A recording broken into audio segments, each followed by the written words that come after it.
Resistance. Good afternoon. Yesterday, we talked about this connection between insulin resistance and how it's affecting your brain. So, there's so many of these. You'll see 12 things on the list here, and we were able to get through 6 of them yesterday. So, today, I want to go through the remaining 6. So, we're going to go over attention deficit disorder, sleep disorders, chronic fatigue, autism, eating disorders, and PTSD today, and how insulin resistance is either creating or exacerbating those things. So hang out, because this is a big long talk, but it's important for me to have people know how much insulin resistance is impacting your overall life. Because if you're like me, if you're like many other people, you probably think that insulin resistance is just about being overweight, being diabetic, those things, but you're not understanding that it's linked into not only the things in the body like hypertension and joint disorders and IBS and all of those things and sleep apnea, but it's also linked into what's happening in your brain. So this was the number one searched health topic this last week was mental health disorders. That means there's a huge problem in the world right now, and people are not understanding what's happening to them, to their family members, their kids, and I want to explain what I can of it.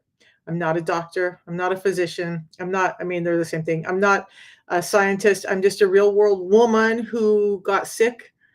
Nobody helped me or could help me, and I started addressing my diabetes, my insulin resistance, and got control of so much more, and I was shocked.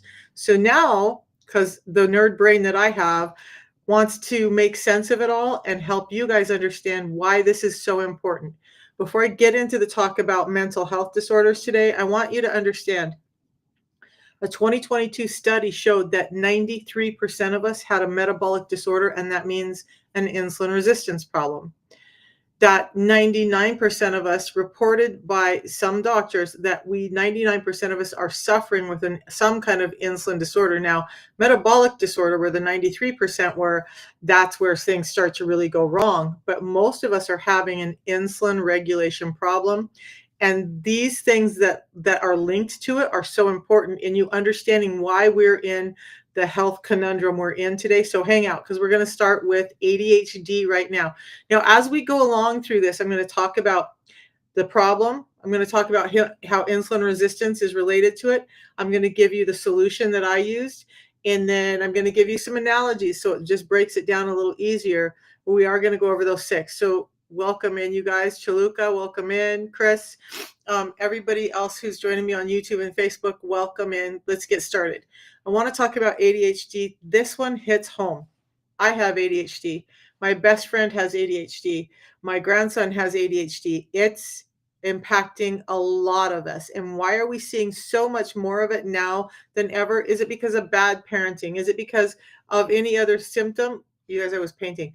No, it's likely because of our food being changed and this insulin problem. So let's dive into that.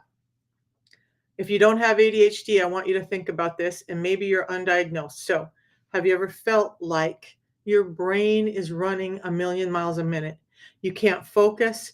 You can't even control the overload of your thoughts, and it's inundating. It's paralyzing. So if you have ADHD, you're not alone. Insulin resistance, this blood sugar dysregulation problem, can make these symptoms even more challenging. And here's how. When your blood sugar fluctuates, it disrupts your brain's ability to function, making it harder for you to stay on task, to manage those constant distractions. I have problems with this all the time, you guys. And when blood sugar is unstable, your brain isn't getting the steady energy it needs in order to focus. So that can make everything else feel like an uphill battle. If you already have some trauma-related ADHD or other ADHD, and now you add in this blood sugar dysregulation on top of it, it's just like amplifying the problem. It's taking this small light and making it into a spotlight, and it's affecting so many people. So before I jump into the science, I want to stop and have you guys understand insulin resistance, because I think a lot of people still don't understand it. For what we're going to be talking about, we're going to talk about the side that's related to blood sugar. So I'm going to briefly talk about insulin resistance. With insulin resistance, we have this food environment today where we're just eating too often, And even the raw organic foods that we eat, not just the bag box barcoded ones, are spiking our glucose, which is an energy source in our body, way too high, way too often. And every time you spike your glucose, you're spiking your insulin. Now, remember, glucose is energy. Your body needs it. Every single cell in the body will have an insulin receptor on it, meaning they need energy. Insulin is the hormone that your pancreas produces in order to carry that energy to all the cells. Okay, so they're kind of hand in hand. You bring up your energy levels, your body says, "Ooh, we got to transport it," and out comes insulin, and then it's carrying it around. But the problem is that our blood glucose can drop much quicker than our insulin can. Our blood glucose can drop about 4 hours after we've eaten, where insulin can take up to 8 hours to drop back down to normal after we've had even one bite of food. So when we're being told to eat every 2 hours, it's a problem. And then we're being fed foods that are high in carbohydrates. That's a problem. Thanks, Louie. So good to see you in here today. So that's the problem with insulin resistance. So part of why I'm talking about insulin resistance is because it starts to cause problems in the body. Constant high levels of insulin create something called hyperinsulinemia, too much insulin in the body. When you have too much insulin in the body all the time, it creates this thing called insulin resistance, where the cells start saying, "Oh heck no, you were here yesterday, you were here 15 minutes ago. I don't need any more energy. I'm not taking any more. I'm done." And your cells start to dysfunction. Not only that, they build up inflammation and a number of other things go on inside your body when your glucose is too high, driving your insulin too high. So just random thought, I want to stop before I dive back into ADHD. I want you guys to start wondering, if you have type 2 diabetes, if I'm telling you that insulin is too high and that's causing the problems, why would you ever be prescribed insulin to take care of something that's caused by too much insulin in the body? Just think about that for a second. All right, back to ADHD. And then we're going to talk about a number of systems and mental disorders today. Yesterday, we did talk about bipolar, schizophrenia, cognitive decline or Alzheimer's, anxiety, mood swings, all that. Today, we're talking about the last 6 on this list. So, ADHD, the science says studies show that insulin resistance can impair your brain function. So, it affects everything from your attention span to your impulse control, and it makes it harder for you to focus. So you can't remember things, you can't control your behavior, and especially when you combine that with ADHD, now it's a real problem. So blood sugar swings and create cognitive hurdles leave you with a brain that's running on unstable energy. It's just up and down, random running here and there, everywhere. So this protocol that I talk about, this is what it's doing. By addressing insulin resistance, what we're doing is the tea that I drink every day helps stabilize your blood sugar, and that supports it supports your insulin sensitivity. So the tea is what it's doing is helping those cells be more receptive to getting insulin in, getting the energy in when they're shut down. They're saying no, and the tea's helping your cells go, "Oh, it's okay for us to get this energy in our cells." But it's also providing your brain with a consistent supply of energy. So no more highs and lows, crashes. This helps even that out.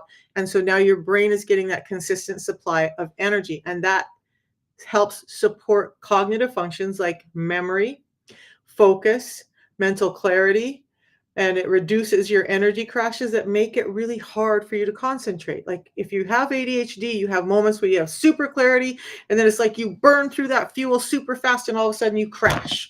And you're like, I can't remember anything. I can't focus on anything. I just want to go lay down and unplug for a minute. That's ADHD. And these blood sugar highs and lows are making that so much worse. Okay. But the tea also has things in it that help increase GLP-1. GLP-1 is glucagon-like peptide. It's a peptide hormone that's helping in a number of ways. It's not just about weight loss. You guys, they're pushing it in 300 to 400 times the amount our body should have for you to lose weight. But GLP-1 really does some really great things when it's not out of control like they're pushing.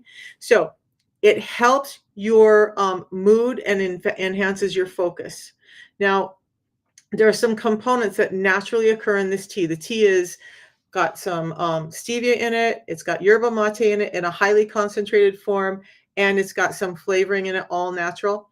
But the components in chlorogenic acids, we've concentrated them so much that this one component, chlorogenic acids, the tea, is 375 times higher than any other yerba mate tea out there. So why is that important? So chlorogenic acids in the tea, and especially at this level, they can cross the blood-brain barrier, and that starts helping reduce brain inflammation. One thing you've got to know, if you have insulin resistance, you have body-wide and brain inflammation going on.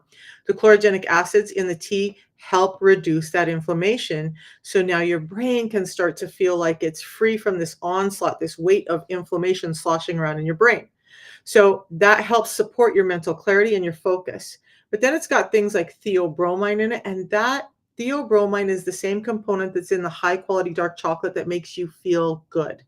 So it gives you this energy, but with a sense of calm. It gives you this, um, not say satiating, but like satiating in life, like everything is okay. That's what theobromine does. And we have 3 times the amount of the highest quality dark chocolate in this tea. So not only are you getting energy, not only are you reducing the inflammation in your brain, now you start to feel this calm sense of well-being. And that's all because of the tea. But the second part of the protocol, because it's 2 pieces, a tea and a pre-meal drink, the pre-meal drink slows your sugar absorption in your small intestine. So it goes in your gut, breaks down, hits the small intestine, goes into the bloodstream from there. The glucose does. Now, the pre-meal drink helps slow that down so that you're not getting this big hit of sugar into your bloodstream all at once. It's like time releasing it. So you're not getting these big spikes and lows that you experience without the proper amounts of fiber in our diet. And it has 7 different types of fiber in it. So it's helping with that, helping stabilize your blood sugars by helping regulate how quickly they hit the bloodstream. Now, why does that help with your brain? Because you're not getting those crashes and lows that are causing ADHD and all the symptoms of the excess energy to no energy to be worsened. Now you're getting steady energy in your brain. So it also acts as a prebiotic. So it's helping support your gut health. Now, remember, I talked about inflammation. So inflammation and insulin resistance is not just happening in your brain, it's happening in your gut. But here's the thing, when your gut is inflamed, it starts to shoot that out to everywhere else in the body. The pre-meal drink is helping reduce inflammation in the gut. And when the gut is healthier, the brain is healthier. Because I want you guys to know there's something called the gut brain axis. So our gut and our brain both have thinking type neurons in them. If the gut's not functioning properly, the brain's not going to function properly. So we've got to take care of the gut to take care of our brain, and most people don't think about that part. So the pre-meal drink is doing that for us. So supporting both your blood sugar and your gut health, it's helping you improve your focus, reduce impulsive behaviors, and promote mental balance.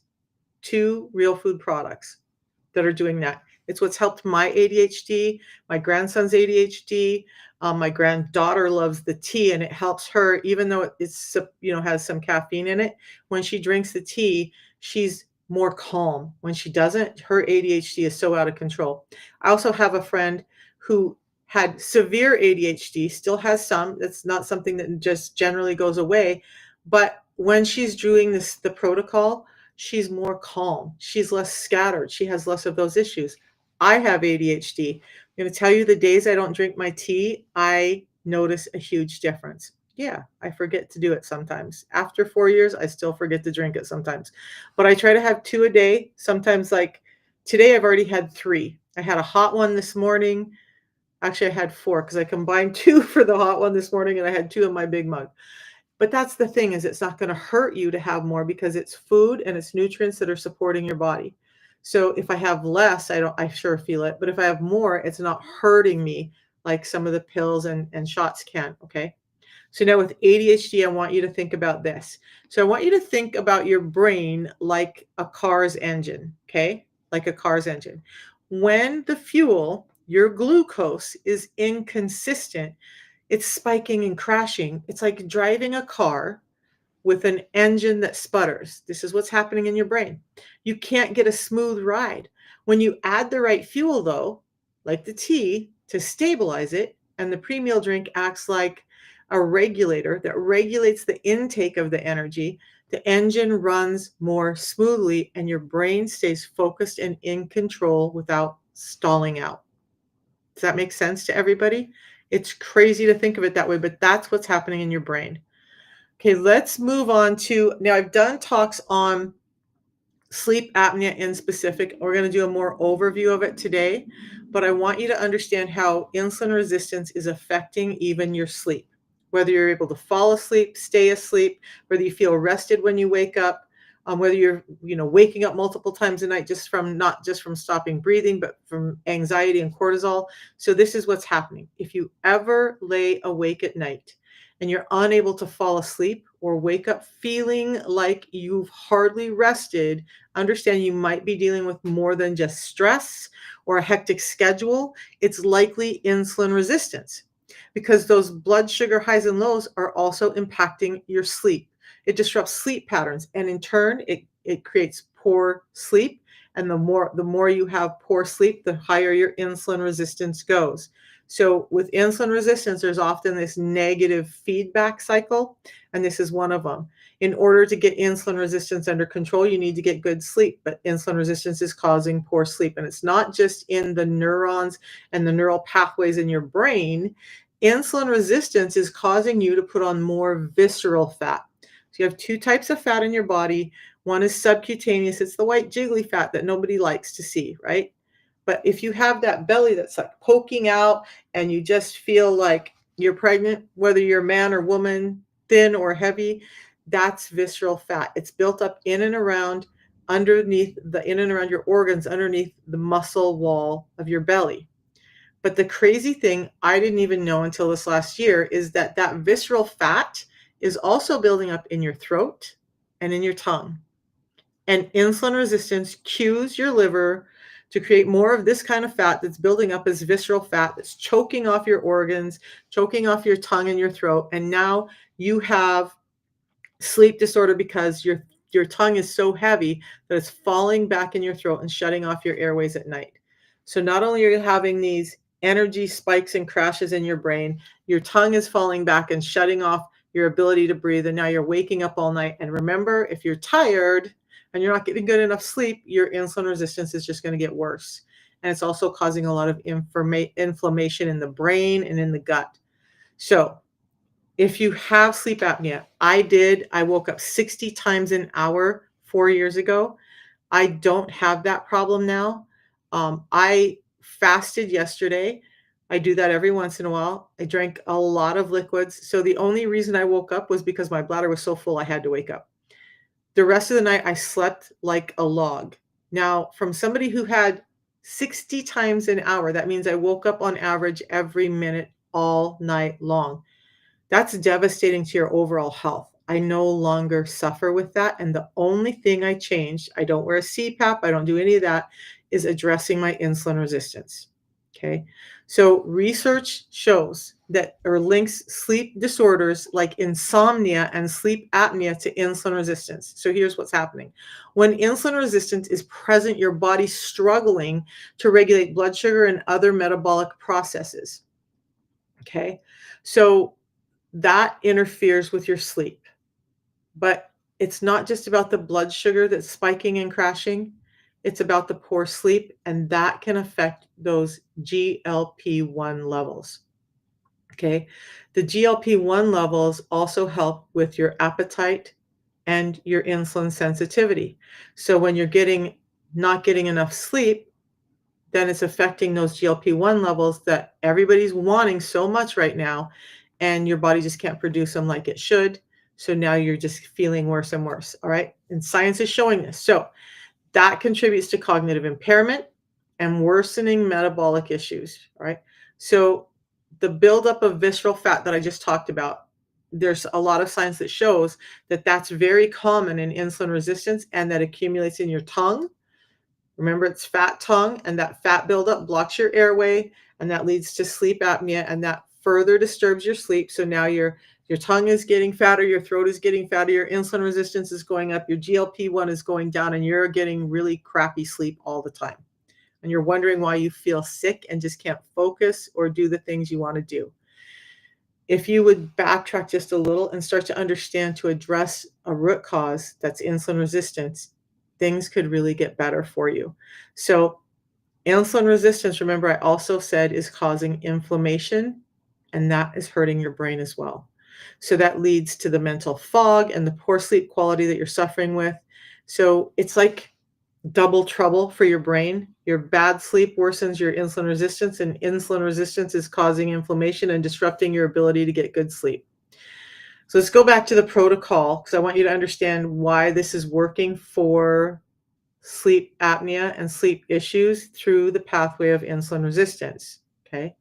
When you look at the T is not only helping stabilize your blood sugars and helping you be more insulin sensitive, but remember it's boosting your GLP-1. And with poor sleep, you're getting less GLP-1. The T, I didn't mention it before, can boost your GLP-1 up to 70% higher than you produce it now normally. And there's no other yerba mate tea out there that can make that claim. This one does. Okay, we've also done a wellness study where they gave people tea just one a day for 30 days, and their wellness score improved by 70% in those 30 days.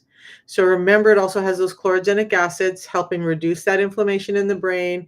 It gets through the blood-brain barrier. Not everything can, and that helps support your brain overall.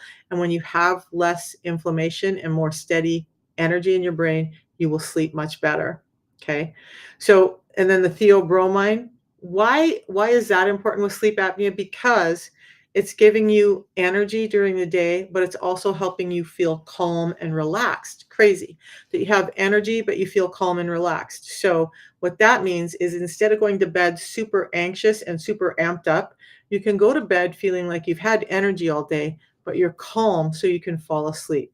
Theobromine can salve some of that reaction in your body. So understand that the tea helps overall with your metabolic health, your sleep problems, and mental fog. But then we have the second part, remember, the pre-meal drink. Now, always remember the pre-meal drink is slowing down the absorption of sugar, and that's key in all these mental health disorders that I talk about. You want to keep your blood sugar levels steady. And so it's doing that, and it's feeding your gut microbiome, helping reduce inflammation. And now, not only that, but you guys, if you think about it, you're having less of the uh, acid reflux and stuff that wakes some people up at night. Sometimes it's about this acid coming from your gut that's of making you wake up and then making you more tired and making things worse. So the pre-meal drink helps with that too. That's why I drink it even when I'm not eating. Sometimes, like my day fasting yesterday, I still drank at least one of the pre-meal drink. I've had one today because I tend to get an acidic gut, and that helped calm it down. I don't have Tums or any of that in the house because those actually hurt your gut acids. All right, so sleep problems and insulin resistance. Let's talk about this analogy, all right? So here, I want you to think about your body like a thermostat, a thermostat. When your thermostat is running too hot or too cold due to insulin resistance, it can't maintain the right temperature, and that makes it hard for you to relax or get a good night's sleep, right? But when you stabilize things, it's like setting the thermostat to the perfect temperature that helps your body rest and recharge properly with a smoother running system. And then your sleep improves, and so does your energy the next day. Now, before I get off of sleep apnea, I want to drop this little bit of knowledge. You guys, I like dropping little nuggets. Did you know that your body keeps the score when you lose sleep? So every time you're not getting enough sleep, your body goes, oh, another check mark, another tick. There's another one. They're adding this up. And so when you get one good night's sleep, it's not going to reverse everything. Your body goes, oh, you want to sleep now? You may feel more tired in the beginning when you get your sleep apnea under control because your body's like, sleep? I need that. You owe me that sleep. So you might get a little more tired in the beginning just because your body kept score, and you got to pay that debt back. I don't think a lot of people realize that. So when you're staying out all night and not sleeping enough, you'll pay for it later. All right. Do everything you can to get good sleep. Addressing your insulin resistance is going to be one way that you can really impact your sleep. All right. Okay. So let's talk about a couple more. So chronic fatigue syndrome is another one. Now, we've talked about inflammation in the brain. We've talked about these blood sugar highs and lows. So I want you to think like this.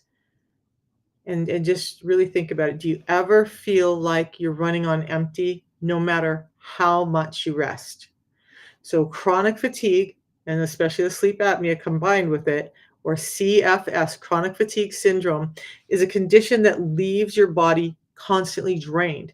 Like you just can't muster up the energy to get through the day. Like you're trying so hard, but you just can't find enough energy to even take the next step. Red learned that the hard way. Yeah. Yeah. So, what you might not realize is that insulin resistance can worsen this sense of constant exhaustion. So, fluctuating blood sugar levels disrupt your body's energy balance, leaving you feeling even more fatigued and worn out. I want to tell you, like, you guys, it's true. All of the stuff I talk about, most of it I've suffered with. So, I remember a day, my kids were young, I was still married, and I would just crash out on the couch. And my ex-husband was a gaslighting, wonderful man. Not really, but hey, anyway, he would come in and tell me how lazy I was. And I'm like, I just feel like this is how I felt. And if you can resonate with this, this might be you.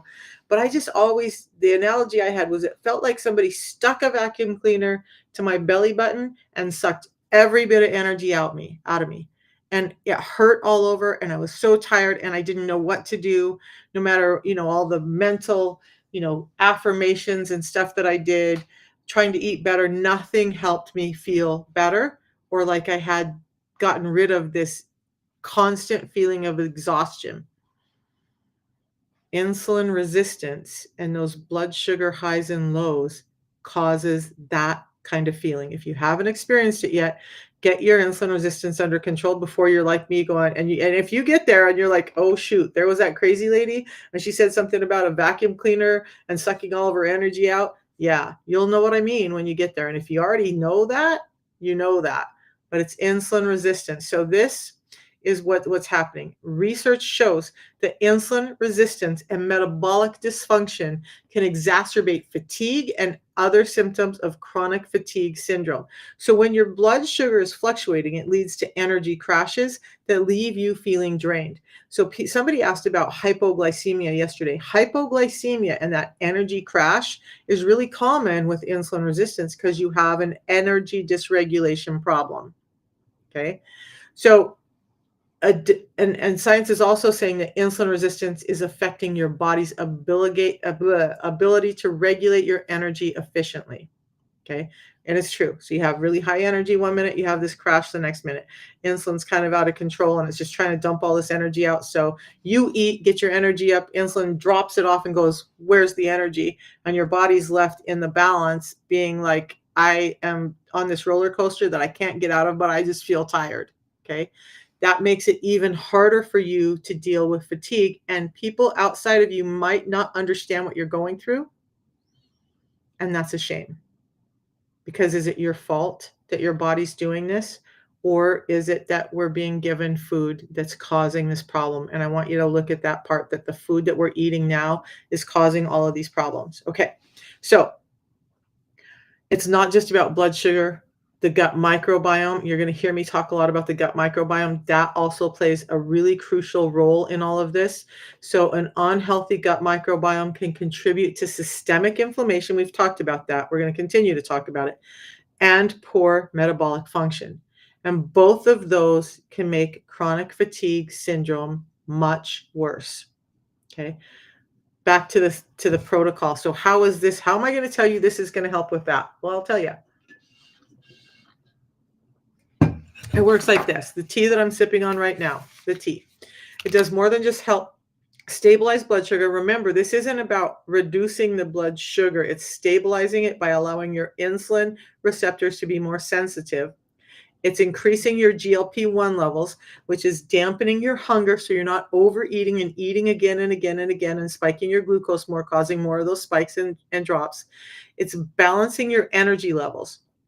And the chlorogenic acids in there, remember, they're removing or reducing inflammation in your brain, which helps you with mental clarity, but it's also that mental clarity and that sense of energy, because it's not just sucking the energy out of your body, it's sucking the energy out of your brain. Now you're getting energy back to your brain, and now you have some mental clarity back. That's important with CFS, okay? But the theobromine, remember I already talked about how it's that feel-good component in the tea that's naturally occurring. So now when you're having those fatigue moments, you're probably also experiencing depression and anxiety, and you start feeling like really bad about yourself, and the theobromine starts to help balance that out, where you can feel more calm and you have better feelings about yourself while you're getting your energy back. Okay. So the mate saponins also help, that are present in this tea, also help support your overall metabolic health. Now, all of those combined together work to support your body's natural energy production, making it easier for you to feel energized and focused. So you're not feeling fatigued and drained all the time. But how does the pre-meal drink fit into all of that? Because trust me, they both fit in everywhere, and that's why it's a system or a protocol. So the pre-meal drink is helping regulate your blood sugars. Remember, always remember, the pre-meal drink is the one that's regulating your blood sugar by slowing down how quickly your blood sugar is hitting your bloodstream. Okay, that's its job. Instead of like an IV of sugar into your blood, it's slowing it down, it's time releasing it, and that is really important to give you steady amounts of energy and not spike your insulin so high.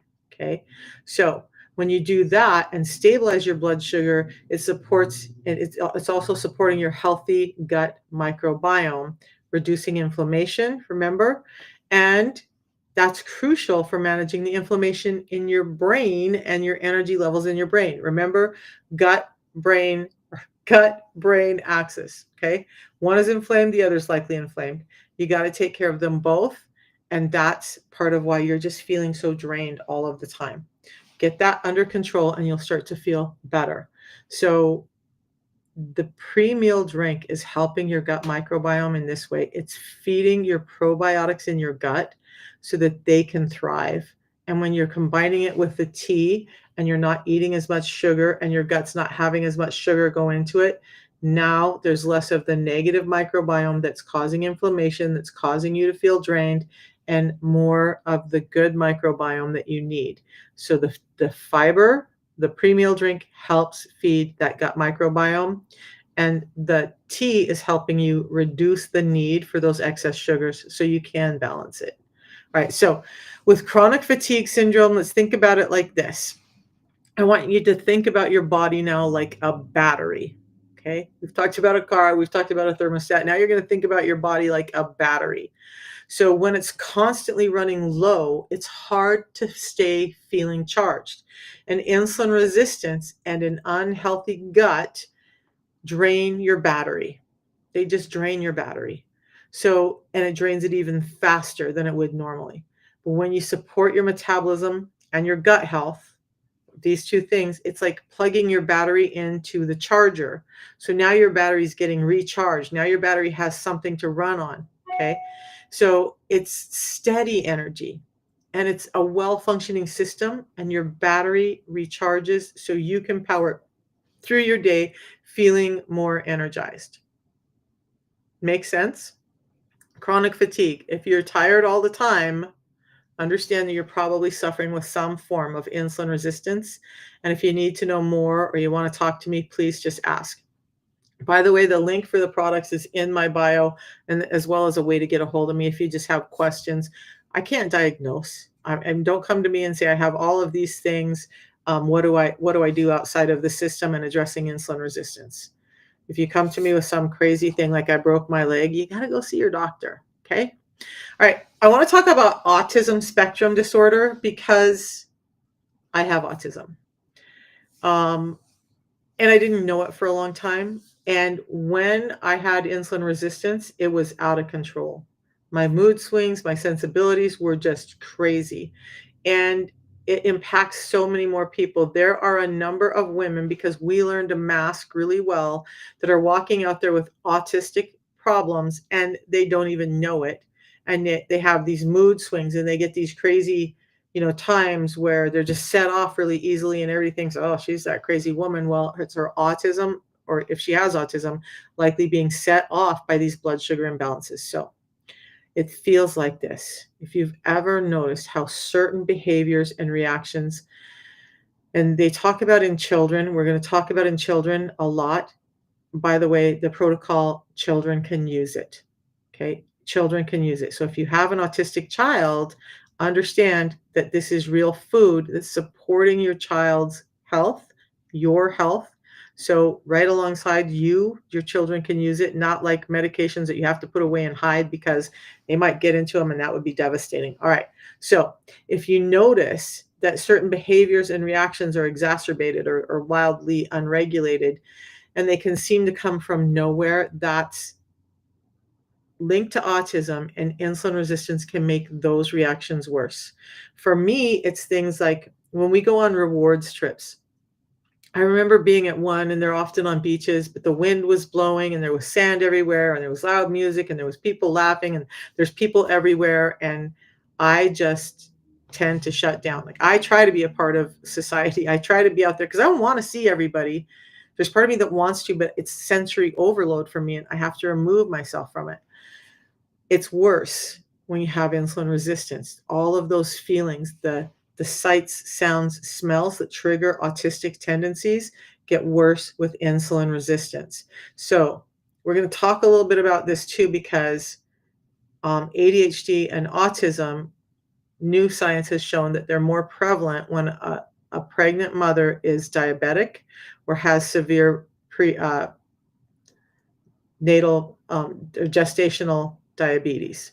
So a mother who's highly insulin resistant can set off the development and the function of her child and end up more likely to have a child with autism or ADHD than one who doesn't. So yeah, it's really important to take care of it. I remember people thinking, oh, I've got to not smoke, I've got to not drink, I've got to not whatever, because smoking was really big when I was younger.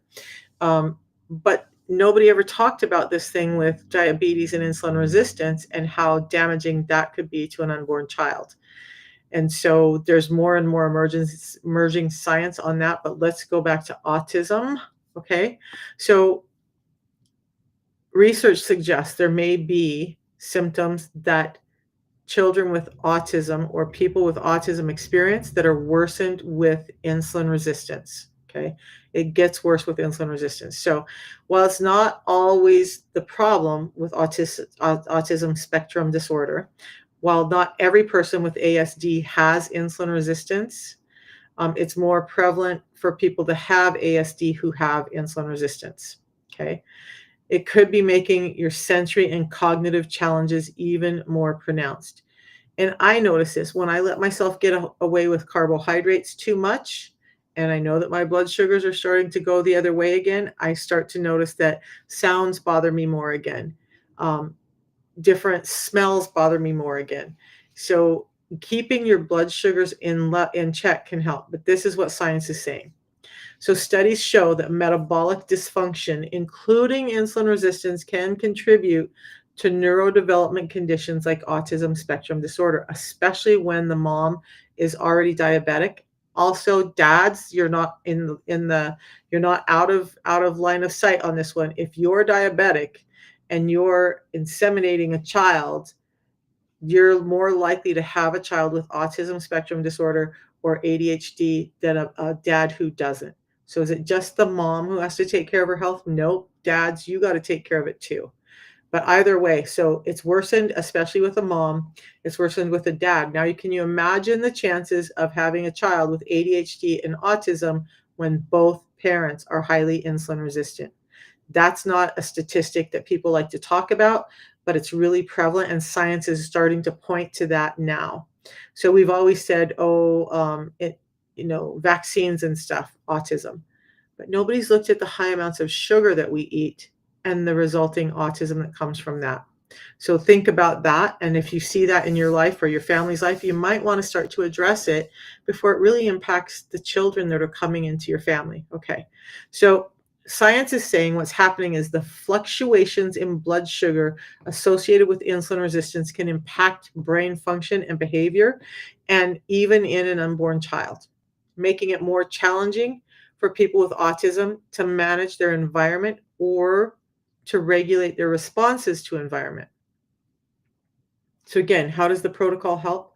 Does it mean my autism is gone? No, it doesn't. But does it mean I don't fly off the handle and throw things like I used to. Yeah, it's not pleasant for me to talk about that, you guys.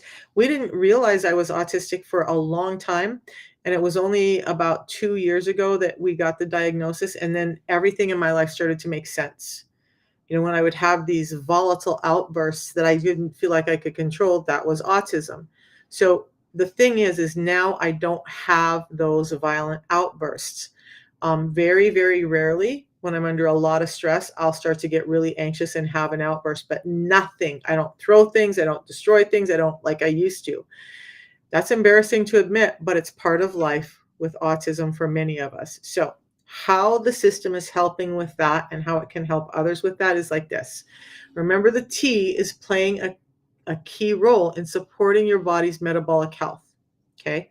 So, it's stabilizing your blood sugar by making you more insulin sensitive, allowing your cells to use the energy more efficiently.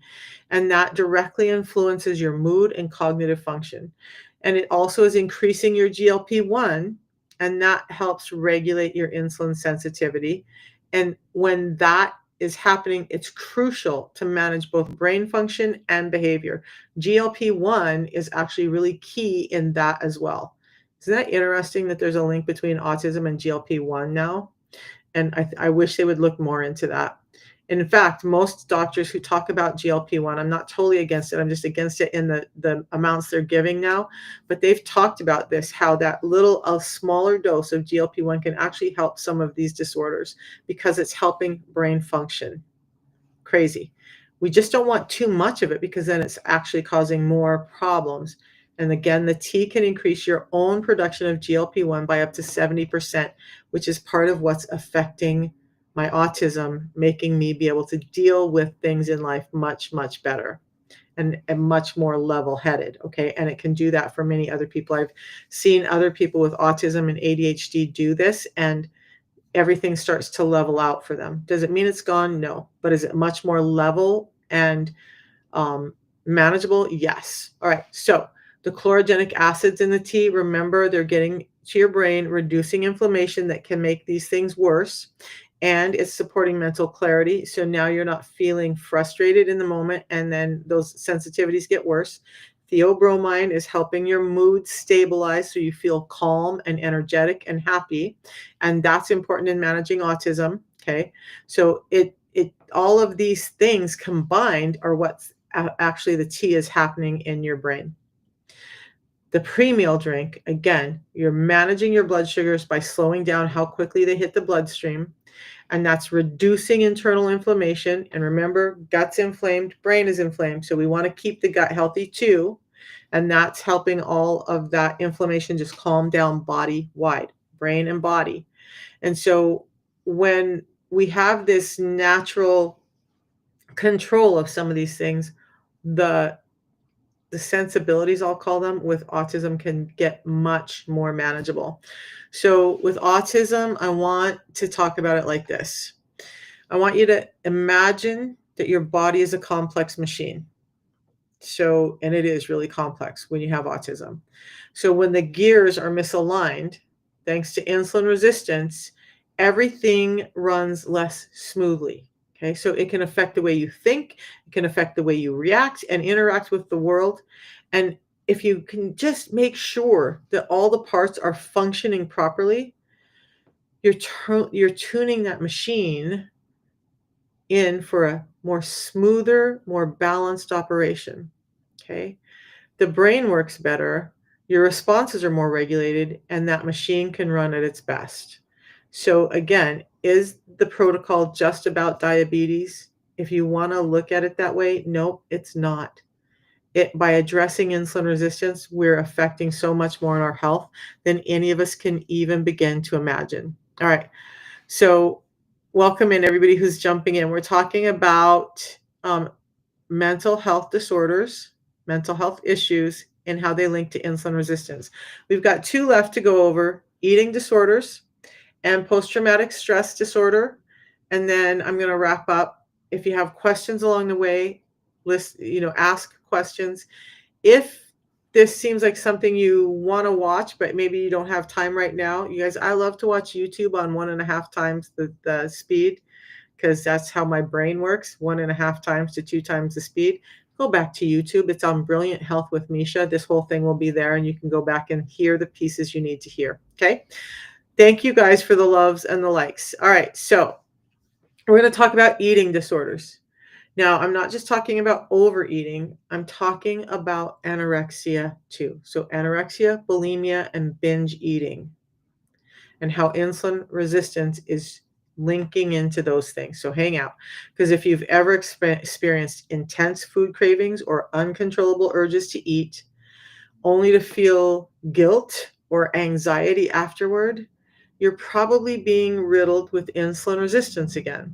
Okay, it's making it hard for you to control those things.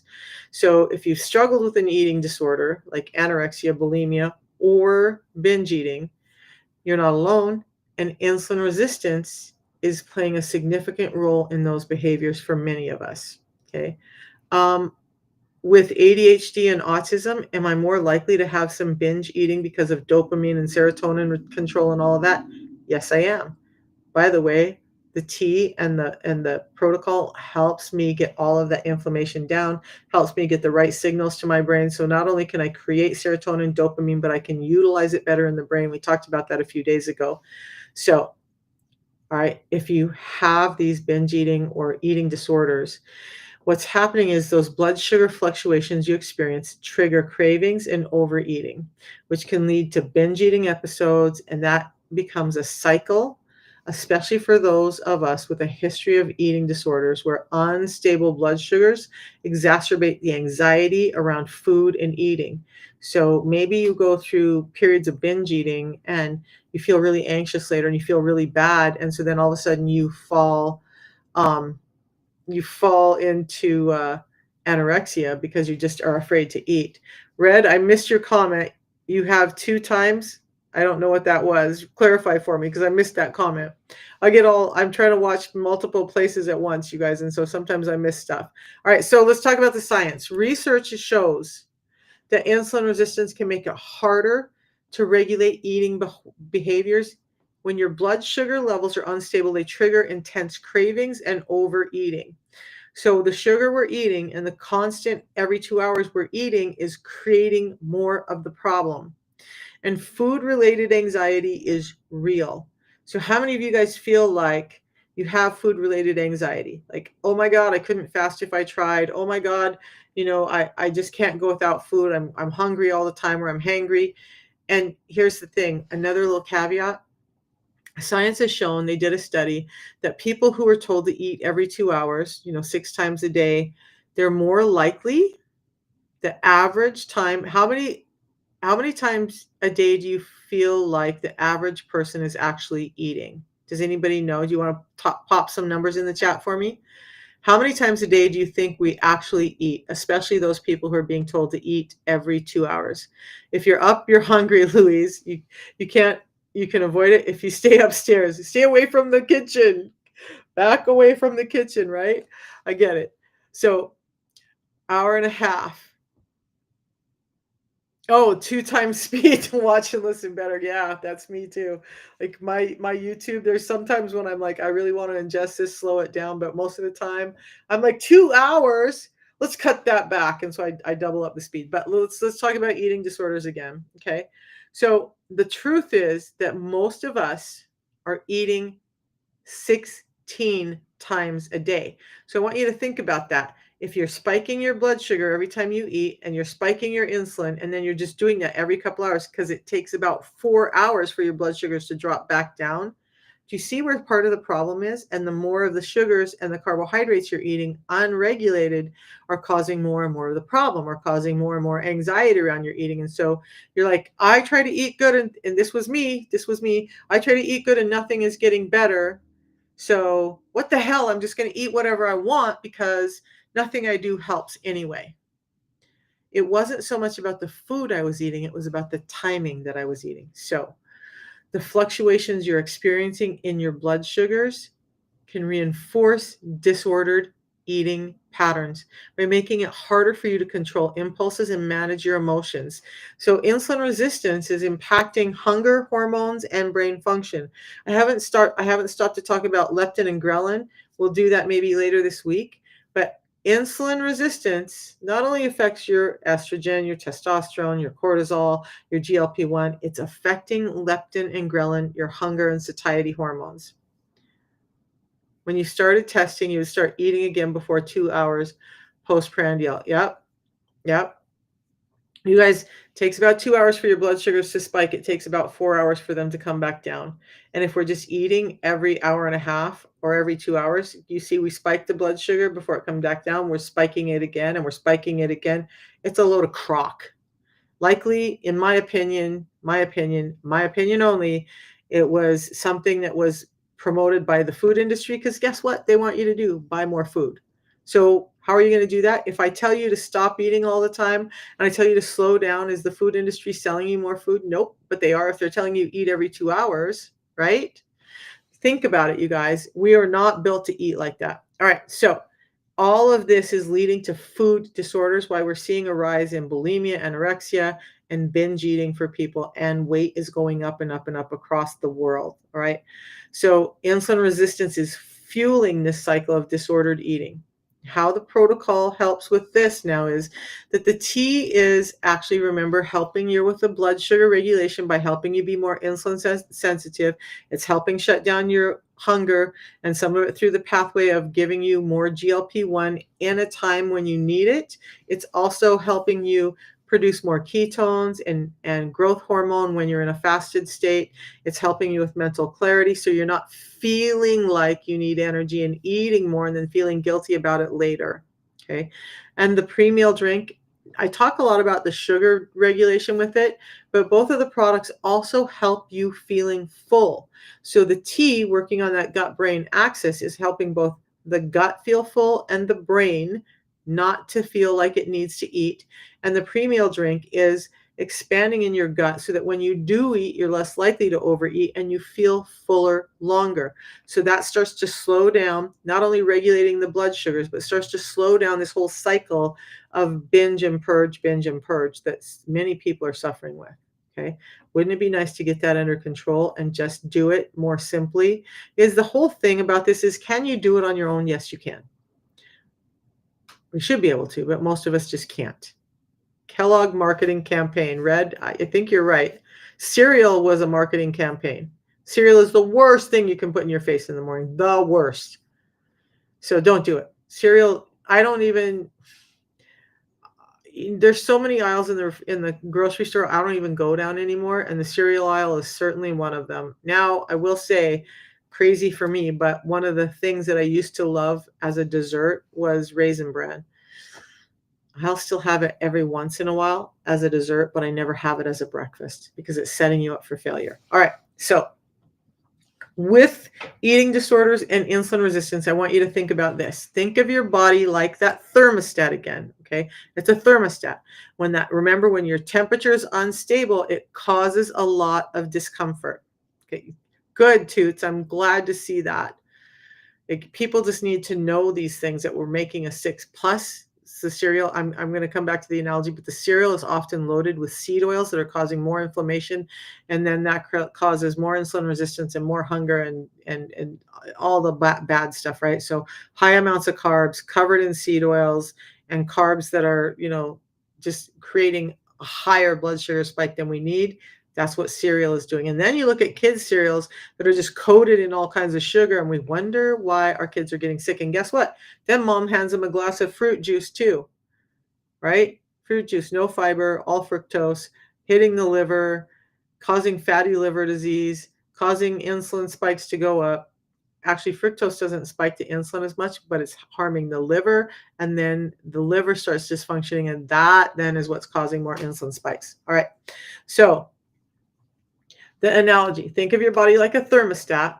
Oh, TikTok wants me to verify because apparently I've been talking too long. All right. So thermostat, when your temperature is unstable, it causes a lot of discomfort. So in the case of eating disorders, what's really happening is you have unstable blood sugar that acts like that thermostat, triggering emotional highs and lows. And what you need to do is stabilize things so that it's like setting your thermostat to a comfortable level. And that reduces discomfort and giving your body and mind the balance it needs to feel in control. And that's really, in a nutshell, what the system is doing, is giving you back control, allowing that thermostat to be more regulated so that you're not having those highs and lows, those anxious and the guilt and the binge eating and all the stuff, right? So now that's how that works. Now, the last one I want to talk about today is PTSD. Guess what? I have some of this too, and that's likely partly why I have autism and ADHD. They're very closely linked. So for me, I had a pretty rough childhood. I have a lot of broken bones. I have a lot of stuff going on, and I have suffered some PTSD. Um, all right, so this is what's happening with PTSD. Let's dive in. Just know I get how this feels. And so whether it's familial PTSD, whether it's because you've been to war, whether it's because you've been in a toxic situation at work, which there are some toxic bosses that can cause PTSD. Look, if you've ever felt like your body is on constant alert, like you just can't relax, like you're always looking for the next shoe to drop, you're always looking for the next bad thing to happen, if that stress never fully goes away, it's probably PTSD. Okay. The thing is that that prolonged stress with PTSD, that constant alert, means your cortisol is constantly high. Okay. It takes a toll on both your mind and your body. So here again, insulin resistance is going to play a role. What I want you to understand is cortisol is a hormone, insulin is a hormone. And when out of balance, they make each other worse. Elevated levels of cortisol, stress, can cause inflammation, can cause insulin resistance. Insulin resistance can cause you to start creating more cortisol and be in this fight or flight mode more often. So you see how that's working? Your PTSD is probably making you more likely to experience insulin resistance, and your insulin resistance is worsening the PTSD through this cortisol pathway. Okay. So what you need to understand is that getting your insulin under control can help lower your cortisol levels. And there's other things like meditations and sleep and all of that. But we're going to talk about your sugars. So get those sugars under control. It helps reduce the cortisol. That helps start to reduce some of those feelings of being on high alert all the time. So those elevated cortisol levels and chronic inflammation can contribute to insulin resistance, and that makes it even harder to cope with the stress and triggers that come with PTSD. So again, I'm not saying that insulin resistance is causing PTSD, but it certainly links in, and it's certainly making it worse. Okay. So if you already have PTSD, one of the best things you can do is to start getting your blood sugars under control so that it regulates that cortisol, right? So this is where the science reaches in. Research shows that PTSD leads to metabolic changes, including insulin resistance. And when cortisol levels remain elevated over time, they contribute to both inflammation and insulin resistance. And this makes it even harder for the body to regulate blood sugars, and it can create a vicious cycle that worsens insulin resistance, which in turn makes it harder to manage stress. Okay, so insulin resistance in PTSD not only affects your physical health, it's affecting your brain health. It's affecting how your body is able to cope with those perceived threats. And you guys, I used to do some subconscious coaching and subconscious reprogramming, and that's real. So you have a conscious side to your brain, you have a subconscious side to your brain, and then you have this physical side to your brain all working together. So your subconscious is holding on to some of those issues that you've had in the past, some of those traumas that you've had, and it's constantly putting you in that fight or flight. Whenever it perceives danger, it's putting you in that fight or flight. Then you add insulin resistance, and now it's just like fight or flight all the time. Okay. So the T again is helping soothe down the sugar, allowing you to be more stable with your sugars and more stable with your insulin. It's giving you that calm sense of focus that you have, so you're not feeling overstressed and anxious all the time. And actually, I used to have nightmares that woke me up. I don't know if anybody else with PTSD, like I would wake up with from nightmares with my whole body jolted, like jumping off the bed or in tears or whatever. I don't experience those kind of dreams or nightmares anymore. Do I still have some PTSD and cognitive stuff? Yes, I do. But getting my insulin resistance under control helped my PTSD and some of the symptoms around it get much, much better. And it's just the tea that's helping the brain function and the pre-meal drink that's helping the brain through helping your gut function. Okay. So with PTSD, I want you to think about your body like this. It's like this one is interesting to me. So it's like a stretched out rubber band. Okay. You know, the more you stretch a rubber band, the weaker it gets. PTSD is doing this to your mental health. You're stretching it, you're stretching it, you're stretching it, and all of a sudden it gets really stretched out and it's kind of fragile. And the least amount of pressure on that will just make it break. Insulin resistance is helping you stretch that out too far and giving you that extra stress that's making that rubber band break. So it becomes more fragile and more likely to snap. And then insulin resistance is the added pressure. But when you start to stabilize things, you're releasing the tension, you're releasing that constant tension on the rubber band, and that gives your body and mind room to recover and handle stress more efficiently, effectively. So instead of being stretched to the max and fragile, it can start to have less stress and start to heal and repair that rubber band called your mental health. And insulin resistance is making that worse and causing more pressure on it. So if you're interested in helping improve your focus and mental clarity, know that it doesn't always have to come through a bunch of pills and all of that. That you got to take care of your body to start taking care of your brain. If you're looking for a solution that's more natural and more likely more effective, then check out the link in my bio. I'll drop it in YouTube and Facebook. And you'll be able to read a little bit more about the products. It's a tea that I have in the morning and that I just drink my second one throughout the day whenever I need energy or satiety. And then a pre-meal drink that I have before I eat my biggest meal with carbohydrates. Now, just because I like to fast every once in a while, and I know that my food has been getting a little out of control with autism, PTSD, and ADHD. I struggle with it more than the average person. I fast sometimes not only to reset my body, but to reset my brain. So I haven't eaten since Monday evening. I will have dinner with my family this evening. And my daughter in law makes the most amazing meals, but there's likely a lot of carbohydrates in them. So I'll just take my pre meal drink with me to their house. I'll drink this before I eat, and that will slow down any carbohydrate spikes that I may have when I eat tonight. The tea is helping with satiety and mental clarity and a number of other things, reducing inflammation throughout your body. The pre-meal drink is slowing down the delivery of sugars. It's feeding your good gut microbiome. It's helping you feel more full. And all of that works together to help your metabolism. So it's real, it's science backed, and there's clinical studies on it. This is not just some random thing that we talk about, you guys. There we have a team of scientists who work on this. It's not just a marketing company going, oh, hey, everybody's talking about GLP-1, everybody's talking about yerba mate, let's go make a product and market it and take what we can while we can. We're actually a real metabolic company who that's everything we deal with is metabolism and your metabolic health. So let's talk about that.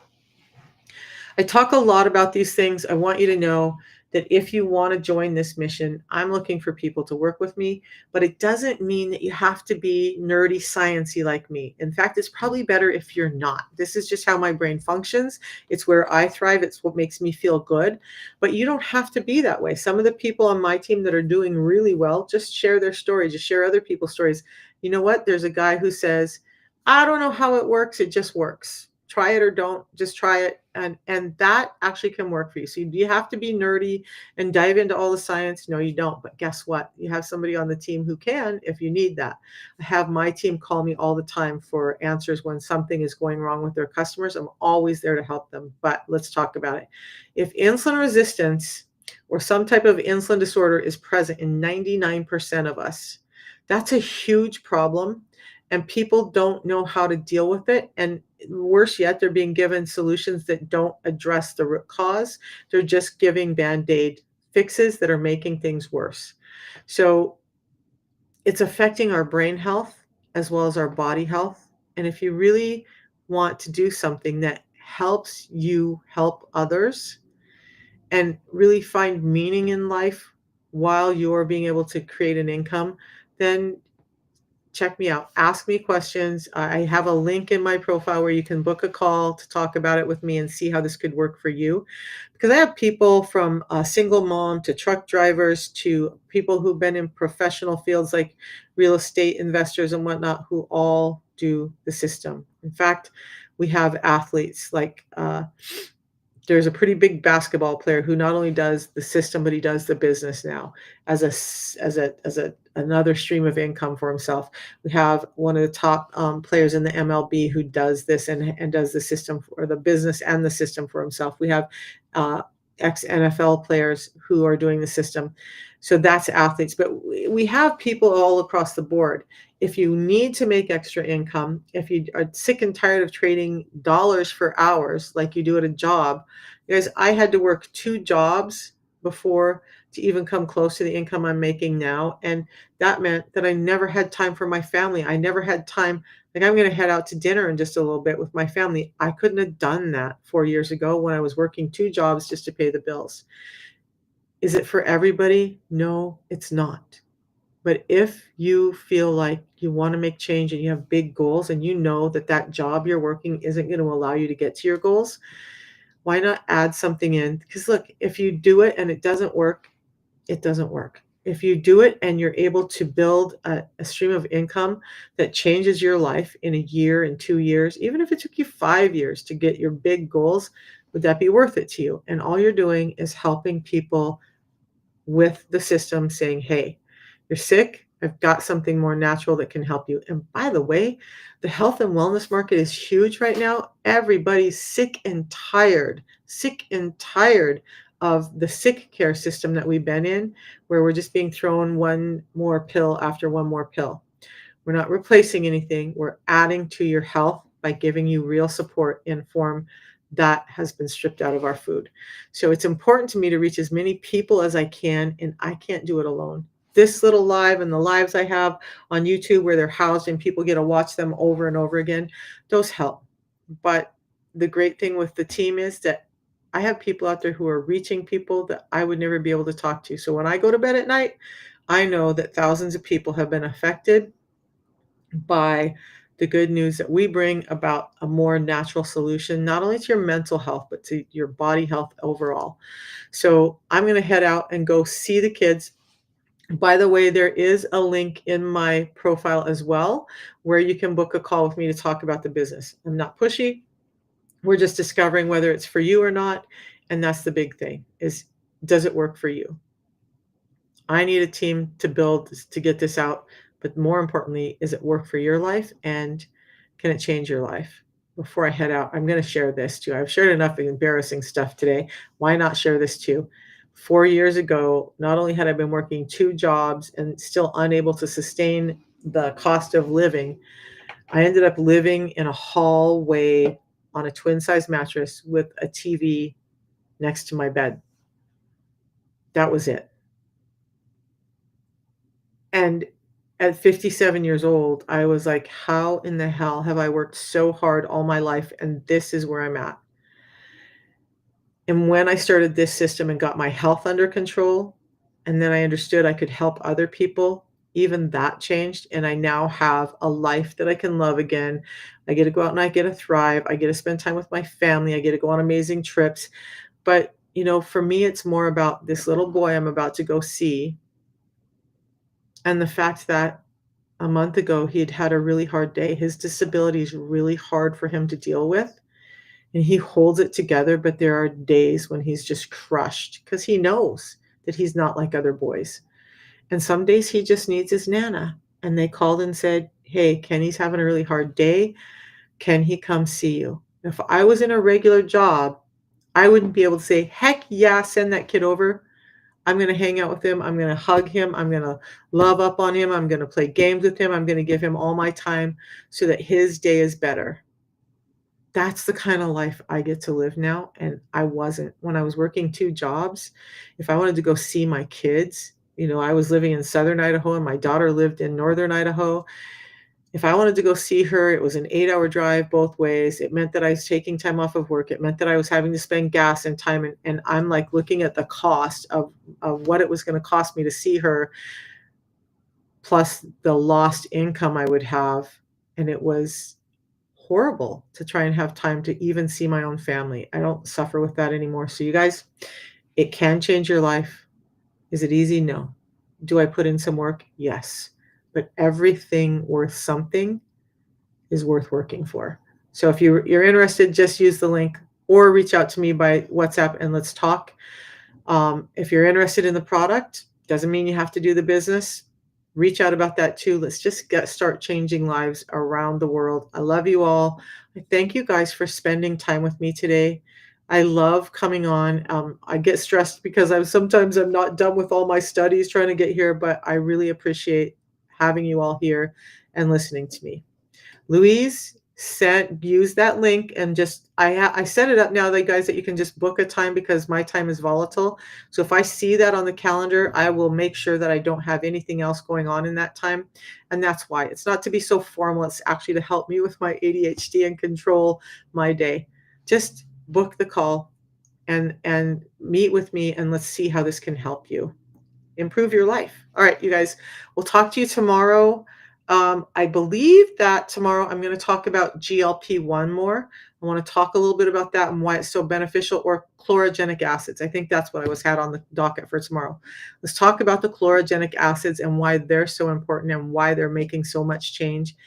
There's something that really support our body in all of this disarray that we have going on. But I'm hungry and I want to go see a boy. So I'll see you guys tomorrow. Have a good day.